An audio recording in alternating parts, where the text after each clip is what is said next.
Hello students, आज हम करेंगे क्लास 7th की इंग्लिश एनसीईआरटी हनीकॉम्ब का चैप्टर 5th जिसका नाम है क्वालिटी। क्वालिटी का मतलब होता है गुण। चलिए इस चैप्टर का हिंदी एक्सप्लेनेशन स्टार्ट करते हैं। Can a shoe maker be called an artist? क्या एक जूते बनाने वाले को कलाकार कहा जा सकता है? Yes, if he has the same skill and pride in his trade as any other artist and the same respect for it too. Skill मतलब कुशलता, प्राइड मतलब गर्व एंड रिस्पेक्ट का मतलब सम्मान। हाँ, अगर उसके व्यापार में वही कुशलता और गर्व है जो किसी अन्य कलाकार में है और वही सम्मान भी है तो उसे कलाकार कहा जा सकता है। आर्टिस्ट मतलब कलाकार। Mister Gessler, a German shoe maker settled in London, is a perfect artist. Mister Gessler जूते बनाने वाले एक जर्मन व्यक्ति जो कि लंदन में रहते हैं, वह एक परफेक्ट कलाकार हैं। Read this story to see how he devotes his life to his art. आप इस कहानी को पढ़िए ये देखने के लिए कि कैसे वे अपनी कला के लिए अपने जीवन को समर्पित करते हैं। I knew him from the days of my extreme youth because he made my father's boots. इस कहानी के जो लेखक हैं वो कह रहे हैं कि मैं मिस्टर जेसलर को तब से जानता था जब मैं बहुत छोटा था क्योंकि उन्होंने मेरे पिताजी के लिए जूते बनाए थे। He lived with his elder brother in his shop which was in a small by street in a fashionable part of London. Mister Gessler दुकान में अपने बड़े भाई के साथ रहते थे जो कि लंदन में एक बहुत ही फैशनेबल भाग के एक छोटी सी गली में थी। The shop had a certain quite distinction. दुकान में एक निश्चित तौर पे खास अंतर था। There was no sign upon it other than the name of Jessler Brothers and in the window a few pairs of boots. दुकान पर कोई निशान नहीं था और दुकान पर केवल गेसलर ब्रदर्स नाम लिखा हुआ था और इसकी खिड़की में जूतों के कुछ जोड़े रखे थे। He made only what was ordered and what he made never failed to fit. वह केवल वही जूते बनाते थे जिनका आदेश उन्हें मिलता था, मतलब सिर्फ ऑर्डर पे ही शूज बनाते थे और जो भी जूते वो बनाते थे वो हमेशा परफेक्ट फिटिंग के होते थे। कभी उनके लिए कोई शिकायत नहीं आती थी, मतलब कभी भी ऐसा नहीं हुआ कि उनके द्वारा बनाए गए जूतों के जोड़े पैरों में फिट ना हुए हो। To make boots, such boots as he made seem to me then and still seems to me mysterious and wonderful. लेखक कह रहे हैं कि जूते बनाना, जैसे जूते वह बनाते थे, मुझे ऐसा लगता था और अभी भी ऐसा लगता है कि वह बहुत ही रहस्यमयी और बहुत ही बढ़िया होते थे। Mysterious का मतलब रहस्यमयी और wonderful का मतलब बहुत बढ़िया। I remember well my shy remarks one day while stretching out to him my youthful foot. Isn't it awful hard to do, Mr. Jessler? And his answer given with a sudden smile from out of the redness of his beard, it is an art. लेखक कह रहे हैं कि मुझे मेरी शर्मीली टिप्पणियां आज भी अच्छी तरह से याद है। जवानी के टाइम में एक दिन जब मैं अपना पैर आगे की तरफ खींचते हुए उनको दिखा रहा था तब मैंने उनसे कहा, श्रीमान जेसलर, क्या ये बहुत कठिन कार्य करना नहीं है? और उसका जवाब, जो कि वह एक अचानक आई मुस्कुराहट के साथ देते थे जो उनकी दाढ़ी के लाल रंग से बाहर आती थी, उन्होंने कहा, यह एक कला है। शाय का मतलब होता है शर्मीला, स्ट्रेचिंग का मतलब होता है खींचते हुए, बियर्ड का मतलब होता है दाढ़ी और आर्ट का मतलब होता है कला।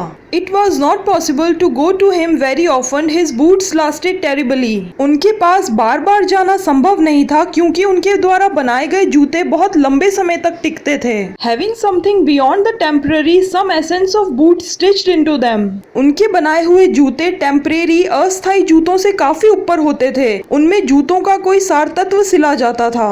One went in not as into most shops, but restfully as one enters a church and sitting on the single wooden chair waited. कोई एक व्यक्ति अंदर गया उस प्रकार से नहीं जैसे किसी दूसरी दुकान में जाते हो, लेकिन आराम से जैसे कोई चर्च में जाता है और लकड़ी की उस एक कुर्सी पर बैठ गया और इंतजार किया। A guttural sound and the tip-tap of his slippers beating the narrow wooden stairs and he would stand before one without coat, a little bent in leather apron with sleeves turned back blinking as if awakened from some dream of boots. गले की एक आवाज और उसकी चप्पलों की tip tap की ध्वनि जो लकड़ी की संकरी सीढ़ियों पर चढ़ने से आती है और वह बिना कोट पहने किसी के सामने खड़े हो जाते, थोड़ा सा झुकते, चमड़े का एक एप्रन पहने और उनकी बाहों को मोड़े हुए, आंखों को झपकाते हुए, मानो कि सपनों में जूते ही देख रहे हों और जूतों के सपनों से ही जाग कर आए हों। रेस्टफुली मतलब शांति से, गटरल मतलब गले से निकली आवाज, नैरो मतलब संकरा, ब्लिंक मतलब आंखों को झपकाना, And I would say, how do you do, Mr. Jessler? Could you make me a pair of Russian leather boots? लेखक बताता है कि फिर मैं उनसे कहता, श्रीमान जेसलर आप कैसे हैं? क्या आप मेरे लिए चमड़े का एक रूसी जूतों का जोड़ा बना सकते हैं? Without a word, he would leave me retiring when hence he came or into the other portion of the shop, and I would continue to rest in the wooden chair inhaling the incense of his trade. बिना एक शब्द बोले mister जेसलर मुझे अकेला छोड़ गए और जब तक वे वापस आए या दुकान के दूसरे भाग में आए, मैं लगातार रूप से लकड़ी की उस कुर्सी पर बैठकर उनके व्यापार की सुगंध लेता रहा, मतलब कि उनकी कला को निहारता रहा। रिटायरिंग मतलब अकेला छोड़कर जाना। इंसेंस मतलब जो अगरबत्ती होती है उसको कहते हैं, तो यहाँ पर जो चमड़े की खुशबू है उसको चर्च में जलाई हुई अगरबत्ती की खुशबू से कंपेयर किया गया है। Soon he would come back holding in his hand a piece of gold brown leather. Mister Gessler जल्दी ही वापस आए और उनके हाथ में पीले भूरे रंग का चमड़ा था। With eyes fixed on it, he would remark, "What a beautiful piece." When I too had admired it, he would speak again, "When do you want them?" And I would answer, "Oh, as soon as you conveniently can." And he would say, "Tomorrow fortnight." Or if he were his elder brother, I will ask my brother.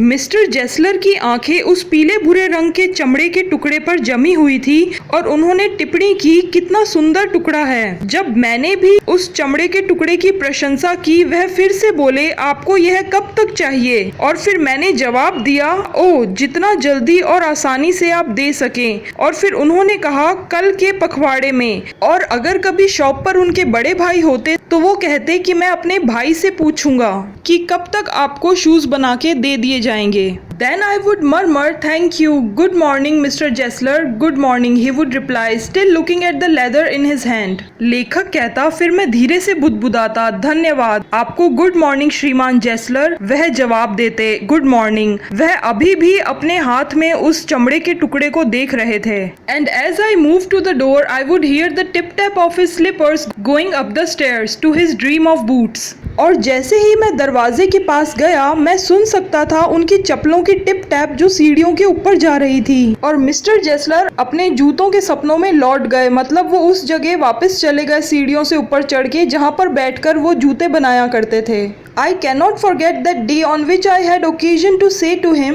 "Mr. Jessler, that last pair of boots creaked, you know." लेखक कहते हैं, मैं उस दिन को नहीं भूल सकता हूँ जब मेरे पास ये कहने का अवसर था कि श्रीमान जेसलर, आप जानते हैं कि वह पिछला जूतों का जोड़ा चरमराहट कर रहा था, मतलब उसमें से क्रीक की आवाज आ रही थी। He looked at me for a time without replying, as if expecting me to withdraw or qualify the statement, then said, "It should not have creaked." "It did, I'm afraid. You got them wet before they found themselves." "I don't think so." At that he lowered his eyes as if hunting for memory of those boots, and I felt sorry I had mentioned this grave thing. "Send them back," he said. "I will look at them." Mister Gessler बिना जवाब दिए कुछ समय तक मेरी ओर देखते रहे, मानो कि मुझसे अपने वाक्यों को अच्छा करने या वापस लेने की उम्मीद कर रहे हों। तब वह बोले, यह चरमराहट नहीं करना चाहिए। फिर लेखक ने बोला, मुझे अफसोस है कि यह कर रहा था। फिर मिस्टर जेसलर बोले, आपने उनके स्वयं के गीला होने से पहले उन्हें गीला कर दिया। फिर लेखक बोले, मैं ऐसा नहीं मानता हूँ। इस पर मिस्टर जेसलर ने अपनी आंखों को झुका लिया, मानो कि वह उन जूतों को याद कर रहे हो। लेखक कहते हैं कि फिर मुझे दुख हुआ कि मैंने यह बात उनसे कही। उसके बाद मिस्टर जेसलर बोले, उनको वापस भेज देना, मैं उनको एक बार देख लूंगा। स्टेटमेंट मतलब वाक्य, मेमोरी मतलब याददाश्त, मेंशन मतलब बताना, ग्रेव मतलब प्रतिकूल या गंभीर। Some boots, he continued slowly, are bad from birth. If I can do nothing with them, I take them off your bill. Mister Gessler अपने जर्मन एक्सेंट में लगातार धीरे से बोलते रहे, कुछ जूते प्रारंभ से ही बुरे होते हैं, अगर मैं उनका कुछ नहीं कर सका तो मैं आपके बिल से उनको हटा दूंगा, मतलब आपके पैसे वापस कर दूंगा। Once only I went absent-mindedly into his shop in a pair of boots bought in an emergency at some large firm. लेखक बताते हैं कि एक बार, केवल एक बार मैं मिस्टर जेसलर की दुकान में एक बड़ी दुकान से इमरजेंसी में खरीदे हुए जूते पहनकर चला गया। एब्सेंट माइंडेडली मतलब लेखक का ध्यान कहीं और था और वह अनमनेपन में मिस्टर जेसलर की दुकान में चले गए। He took my order without showing me any leather and I could feel his eyes penetrating the inferior covering of my foot. Mister Gessler ने मुझे बिना कोई चमड़ा दिखाए जूते बनाने के लिए मेरा ऑर्डर ले लिया और मैं महसूस कर सकता था कि उनकी आंखें मेरे जूतों के कमजोर आवरण को आर पार करके देख रही थी। पेनिट्रेट मतलब भेदना, आर पार देखना, भीतर जाना। इंफीरियर मतलब घटिया क्वालिटी का। At last he said those are not my boots. अंत में मिस्टर जेसलर ने कहा वे मेरे जूते नहीं हैं। मतलब मिस्टर जेसलर पहचान गए थे कि जो जूते लेखक ने पहने हुए थे वह उनके द्वारा नहीं बनाए गए थे। The tone was not one of anger nor of sorrow not even of contempt but there was in it something quiet that froze the blood. Mister Gessler ने जिस स्वर में ये बात कही थी उस स्वर में ना तो गुस्सा था, ना दुख था और ना ही तिरस्कार था, मगर उसमें कुछ ऐसा था जो पूरी तरह से खून को जमा दे। कॉन्टेम्प्ट मतलब अवज्ञा करना, तिरस्कार करना। फ्रोज मतलब जमा देना। He put his hand down and pressed a finger on the place where the left boot was not quite comfortable. Mister Gessler ने अपने हाथों को नीचे किया और लेखक के पैरों के उस स्थान पर उंगली रखी और दबाया जहां पर बायां जूता पूरी तरह से आरामदायक नहीं था। It hurts you there, he said. Those big forms have no self-respect. And then, as if something had given way within him, he spoke long and bitterly. It was the only time I ever heard him discuss the conditions and hardships of his trade. Mister Gessler ने लेखक के उन घटिया quality के जूतों को हाथों से चेक करते हुए कहा कि यह आपको यहाँ पर नुकसान कर रहा है। फिर उन्होंने कहा ये बड़े संस्थान अपना आत्मसम्मान नहीं रखते। और तब मानो किसी ने मिस्टर जेसलर के अंदर कुछ हिम्मत सी दे दी हो।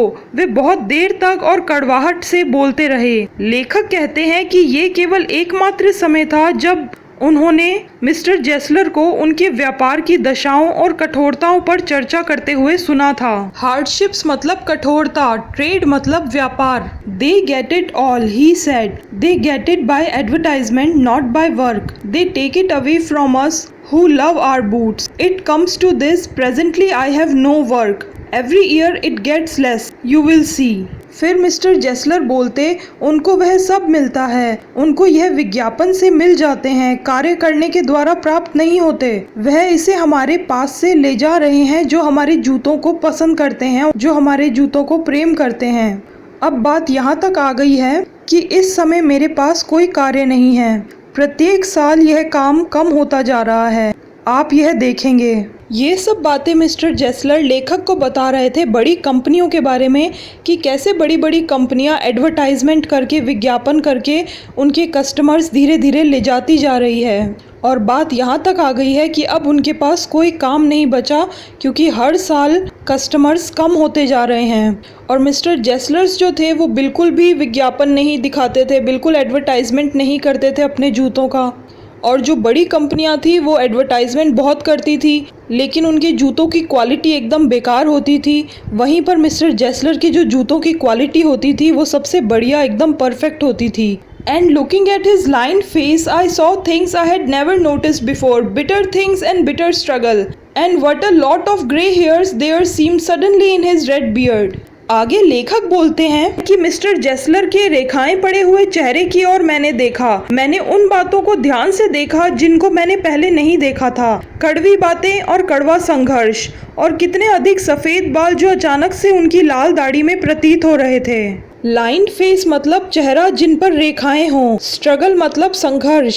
As best I could I explain the circumstances of those ill omened boots but his face and voice made so deep an impression that during the next few minutes I ordered many pairs. आगे लेखक बताते हैं कि जितना अधिक अच्छा मैं कर सकता था, मैंने मिस्टर जेसलर को उन अपशगुनी जूतों के बारे में सभी परिस्थितियां विस्तार से बताई, मगर मिस्टर जेसलर के चेहरे और आवाज ने ऐसा प्रभाव जमाया कि अगले कुछ मिनटों में मैंने बहुत सारे जूते बनाने का ऑर्डर दे दिया। यहाँ पर उन अपशगुनी जूतों के बारे में बात हो रही है जो एक बार लेखक ने मिस्टर जेसलर से ना खरीदकर किसी बड़े शोरूम से खरीद लिए थे और जिनको मिस्टर जेसलर ने हाथों से चेक करके ही बता दिया था कि कितनी घटिया क्वालिटी के हैं। एक्सप्लेन मतलब विस्तार से बताना। सर्कमस्टांस मतलब परिस्थितियां, हालात। इल ओमन मतलब अपशगुन। इम्प्रेशन मतलब प्रभाव। They lasted longer than ever and I was not able to go to him for nearly 2 years। फिर लेखक कहते हैं कि उनके द्वारा बनाए गए जूते इतने लंबे समय तक चले कि मैं उनके पास 2 साल तक नहीं जा सका। मतलब कि लेखक को 2 साल तक नए जूते बनवाने की जरूरत ही नहीं पड़ी, इतने समय तक वो जूते चलते रहे। It was many months before my next visit to his shop. This time it appeared to be his elder brother handling a piece of leather. आगे लेखक कहते हैं कि मुझे मिस्टर जेसलर की दुकान पर अगली बार जाने से पहले कई महीने हो गए थे। इस बार यह उनका बड़ा भाई लग रहा था, जिनके हाथ में एक चमड़े का एक टुकड़ा था और वो उस चमड़े के टुकड़े के साथ कुछ कर रहे थे। Well, Mr. Jessler, I said, how are you? He came close and peered at me. I am pretty well, he said slowly, but my elder brother is dead. आगे लेखक कहते हैं कि मैंने उनसे कहा, श्रीमान जेसलर आप कैसे हैं? वह मेरे पास आए और मुझे ध्यान से देखने लगे। मैं अच्छा हूँ, उन्होंने धीरे से कहा, मगर मेरे बड़े भाई की मौत हो चुकी है। पीयर मतलब किसी व्यक्ति या वस्तु को ध्यान पूर्वक पास से देखना। And I saw that it was indeed himself. But how aged and worn, and never before had I heard him mention his brother. Much shocked, I murmured, "Oh, I'm sorry." फिर लेखक कहते हैं कि मैंने देखा कि ये वास्तव में मिस्टर जेसलर ही थे, मगर कितने थके हुए और पीले पड़ गए थे, और मैंने कभी भी उन्हें उनके बड़े भाई के बारे में बताते हुए नहीं सुना था। अत्यधिक सदमे में मैं बड़बड़ाया, ओह मुझे बहुत दुख है। वॉन मतलब पीला पड़ा हुआ, बीमार सा, थका हुआ। मरमर मतलब धीमे स्वर में बड़बड़ाना। Yes, he answered. He was a good man. He made a good boot. But he is dead. And he touched the top of his head where the hair had suddenly gone as thin as it had been on that of his poor brother, to indicate, I suppose, the cause of his death. हाँ, mister Gessler ने जवाब दिया, वह बहुत अच्छे आदमी थे, वह अच्छे जूते बनाते थे, मगर वह मर गए। और मिस्टर जेसलर ने अपने सर के ऊपरी भाग को छुआ जहां से उनके बाल अचानक चले गए थे। मिस्टर जेसलर के बाल इतने पतले हो गए थे जितने कि शायद उनके बेचारे भाई के सर पर भी रहे होंगे। लेखक कहता है कि मुझे लगा था कि मिस्टर जेसलर ने अपने भाई की मौत का कारण बताते हुए ये इशारा दिया था। इंडिकेट मतलब बताना, इशारा करना। Do you want any boots? And he held up the leather in his hand. It's a beautiful piece. फिर मिस्टर जेसलर ने कहा, क्या आपको कोई जूते चाहिए? और उनके हाथ में चमड़े के टुकड़े को उन्होंने ऊपर उठाकर कहा, यह एक खूबसूरत पीस है। I ordered several pairs. It was very long before they came, but they were better than ever. One simply could not wear them out. And soon after that I went abroad. लेखक कहता है, मैंने कई जोड़ियां जूते बनाने का order दे दिया। जूते आने में बहुत समय लग गया था, मगर वे हमेशा की तरह बहुत ही बढ़िया क्वालिटी के थे। कोई भी उन जूतों को कितना भी पहन ले, वो आसानी से खराब नहीं होते थे, कई कई सालों तक चलते थे। और जूतों की जोड़ियों के आ जाने के शीघ्र बाद मैं विदेश चला गया था। It was over a year before I was again in London, and the first shop I went to was my old friend's. I had left a man of 60. I came back to one of 75, pinched and worn, who genuinely this time did not at first know me. लेखक बताते हैं, मुझे वापस London आए 1 साल से भी अधिक हो गया था, और पहली दुकान जिसमें मैं गया था वह मेरे दोस्त की थी। मैं 60 साल के व्यक्ति को छोड़कर गया था, और मैं एक 75 साल के व्यक्ति के पास वापस आया था, जो कि थका हुआ और पतला सा हो गया था, जो ईमानदारी से एकदम से मुझे नहीं पहचान पाया था। जेन्युइनली मतलब ईमानदारी से। Do you want any boots? He said, I can make them quickly, it is a slack time. I answered, please please, I want boots all around every kind. उन्होंने कहा, क्या आपको कोई जूते चाहिए? मैं उनको जल्दी से बना सकता हूँ, यह मंदी का समय है। मैंने जवाब दिया, हाँ प्लीज, मुझे जूते चाहिए हर प्रकार के। स्लैक टाइम मतलब ढीला, शिथिल, मंदी का समय। I had given those boots up when one evening they came. One by one I tried them on. In shape and fit, in finish and quality of leather, they were the best he had ever made. I flew downstairs, wrote a check and posted it at once with my own hand. लेखक बता रहे हैं कि मैं उन जूतों के बारे में सोच चुका था कि वह कभी नहीं आएंगे। तभी एक शाम वे आए। एक एक करके मैंने उन सारी जूतों की जोड़ियों को पहनकर देखा। आकृति और आकार में, साज सज्जा और चमड़े की गुणवत्ता में वे सबसे अच्छे थे जो मिस्टर जेसलर ने आज तक बनाए थे। मैं जल्दी से नीचे गया, एक चेक लिखा और मेरे स्वयं के हाथों से इसे डाक में डाला। A week later, passing the little street, I thought I would go in and tell him how splendidly the new boots fitted, but when I came to where his shop had been, his name was gone. आगे लेखक बताते हैं, 1 सप्ताह बाद उस छोटी गली से जाते समय मैंने सोचा कि मैं अंदर जाऊं जाऊं और मिस्टर जेसलर को बताऊं कि कितने शान से वे जूते मेरे पैरों में आए हैं। मगर जब मैं उस जगह पहुंचा जहां पर उनकी दुकान थी, उनका नाम वहां से जा चुका था। I went in very much disturb in the shop. There was a young man with an English face. Mr. Jessler in? I said. No sir, he said. No, but we can attend to anything with pleasure. We have taken the shop over. Yes, I said. But Mr. Jessler? Oh, he answered. Dead. Dead? But I only received these boots from him last Wednesday week. आगे लेखक बताते हैं कि मैं अत्यधिक व्यथित होकर दुखी होकर अंदर गया। दुकान में अंग्रेज के चेहरे वाला एक युवा व्यक्ति था। क्या श्रीमान जेसलर अंदर है? मैंने कहा। उसने कहा नहीं, श्रीमान नहीं है, मगर हम अत्यधिक प्रसन्नता के साथ कुछ भी सेवा करेंगे। हमने दुकान को ले लिया है। मैंने कहा हाँ, मगर श्रीमान जेसलर? उन्होंने जवाब दिया, ओ, उनकी मृत्यु हो गई। मैंने कहा मृत्यु हो गई, मगर मैंने पिछले बुधवार के सप्ताह ही उनसे जूते प्राप्त किए थे। प्लेजर मतलब प्रसन्नता से, खुशी से। ओह, he said, poor old man starved himself. Slow starvation the doctor called it. You see, he went to work in such a way would keep the shop on, would not have a soul touch his boots except himself. When he got an order, it took him such a time. People won't wait. He lost everybody. And there he would sit going on and on. I will say that for him. Not a man in London made a better boot. But look at the competition. He never advertised, would have the best leather too and do it all himself. Well, there it is. What could you expect with his ideas? अंग्रेज के चेहरे वाले युवा व्यक्ति ने लेखक को बताया कि ओह, उस गरीब वृद्ध आदमी ने अपने आप को भूखा मार लिया। धीरे धीरे अपने आप को भूखा मारना शुरू किया। चिकित्सकों ने ऐसे ही कहा था। आप देखिए, वह इसी तरह से कार्य करते जाते थे। वह दुकान को खुला रखते और सिवाय उनके कोई भी उनके जूतों को हाथ नहीं लगाता था। जब उन्हें ऑर्डर मिलता, वह इतना समय लेते, लोग इंतजार नहीं करते थे। मिस्टर जेसलर ने सब कुछ खो दिया था और वह वहां पर बैठे रहते और लगातार ऐसे ही काम करते रहते थे। मैं उनके लिए यही कहूँगा कि लंदन शहर में एक भी नहीं है जो मिस्टर जेसलर से अच्छे जूते बनाता था। मगर कंपटीशन को देखिए, उन्होंने कभी भी विज्ञापन नहीं किया था। उनके पास सबसे अच्छा चमड़ा भी था और वह स्वयं इसे तैयार करते थे अपने हाथों से। यह बात है। आप उनके इन विचारों से क्या उम्मीद करते हैं? अपने आप को भूखा मारने से मतलब है कि मिस्टर जेसलर बिना कुछ खाए पिए लगातार जूते बनाने में लगे रहते थे। स्टार्व का मतलब भूखा मारना, एक्सेप्ट का मतलब इसके सिवा, कंपटीशन का मतलब प्रतियोगिता। But starvation, that may be a bit flowery as the saying is, but I know myself he was sitting over his boots day and night to the very last. You see, I used to watch him. Never gave himself time to eat, never had a penny in the house, all went in rent and leather. How he lived so long I don't know. He regularly let his fire go out. He was a character,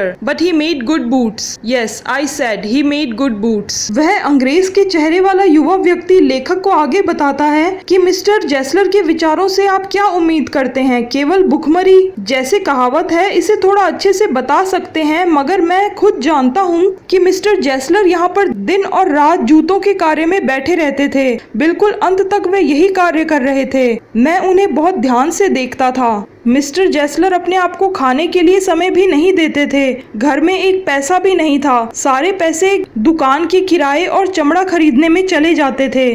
मैं नहीं जानता वह इतने समय तक कैसे जिए। वह लगातार अपनी ऊर्जा को खर्च करते रहते थे।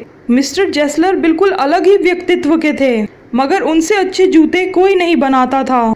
उन्होंने बहुत अच्छे जूते बनाए थे। फिर लेखक कहता है, हाँ, वह बहुत अच्छे जूते बनाते थे। इसी के साथ हमारा चैप्टर क्वालिटी, जिसके लेखक का नाम है जॉन गेल्सवर्दी, का हिंदी एक्सप्लेनेशन कंप्लीट होता है। नेक्स्ट वीडियो में हम इसके क्वेश्चन आंसर्स और बाकी की एक्सरसाइज कर लेंगे। आप लोग इस वीडियो को लाइक करना ना भूलें, बाकी के स्टूडेंट्स और अपने फ्रेंड्स के साथ में शेयर कीजिए और इस चैनल को सब्सक्राइब कर लीजिए आगे की पढ़ाई को कंटिन्यू रखने के लिए। Thank you.